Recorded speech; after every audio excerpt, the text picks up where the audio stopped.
Hello and welcome to Levant TV headlines.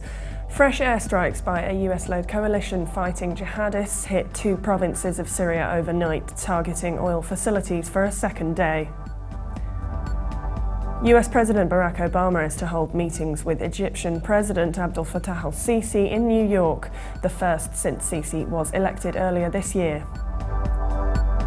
Egyptian President Abdel Fattah al-Sisi has declined to snap back at Turkey after leader Tayyip Erdogan had questioned his legitimacy in a speech at the UN General Assembly. Rival Palestinian factions Hamas and Fatah said they have reached an agreement for the return of their unity government in Gaza ahead of crucial negotiations with Israel next month. And finally, Iranian President Hassan Rouhani has wavered between criticism and engagement in a speech to the UN, slamming Western blunders in the Middle East but signalling commitment to securing a deal on nuclear power. Now let's take a look at the top headlines in today's newspapers in the Middle East. Starting in Lebanon, the Daily Star reports that Lebanese Prime Minister Tamam Salam says that Lebanon's contribution to the international coalition against terrorism will be defensive.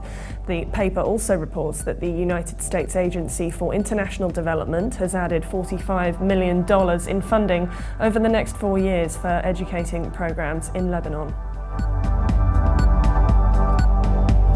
The Egypt Independent leads reporting that Dar al-Ifta said in a fatwa that joining or supporting armed groups in any way is religiously prohibited because those groups seek the destruction of countries and people and distort the image of Islam by their brutal actions. The paper also reports that authorities say that marital disagreements could be behind the alleged suicide of the man whose body was found hanging from a billboard on the Cairo-Ismailia Desert Road this week. And from the UAE, the Khalij Times leads reporting that the UAE's first female F-16 fighter pilot, Major Mariam Al-Mansouri, says she's broken the glass ceiling by setting stereotypes to rest after participating in the recent airstrikes against the Islamic State.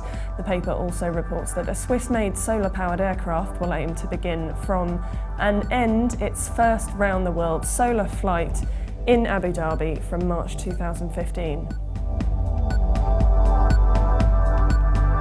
Now let's take a look at the top Middle East headlines from UK papers. The Telegraph leads its Middle East news, reporting that a US government Twitter account tasked with countering jihadist propaganda triumphantly posted pictures of dead Islamic State fighters, only to delete them a short while later. The paper says that the US State Department runs a number of social media accounts to push back against ISIL and Al-Qaeda and convince young Muslims not to enlist with the jihadists. The Independent leads its Middle East news, reporting that the British airstrikes against ISIS targets in Iraq will begin within days after MPs approve military action today, as ministers admitted that UK intervention could last 2 or 3 years.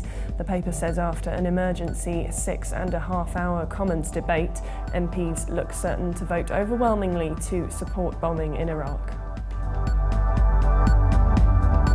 And The Guardian reports that the Emir of Qatar, Sheikh Tamim bin Hamad Al Thani, believes his country will host the 2022 World Cup, despite FIFA's ongoing investigation into the bidding process and concerns over when the tournament will take place.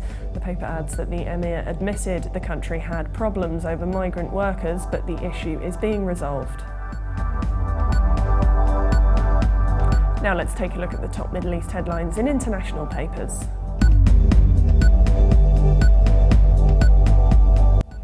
From Germany, the Deutsche Welle reports that Germany's foreign minister has said after meeting with Iranian President Hassan Rouhani that the dispute over Tehran's nuclear program must be solved once and for all, adding that a resolution has never been so close.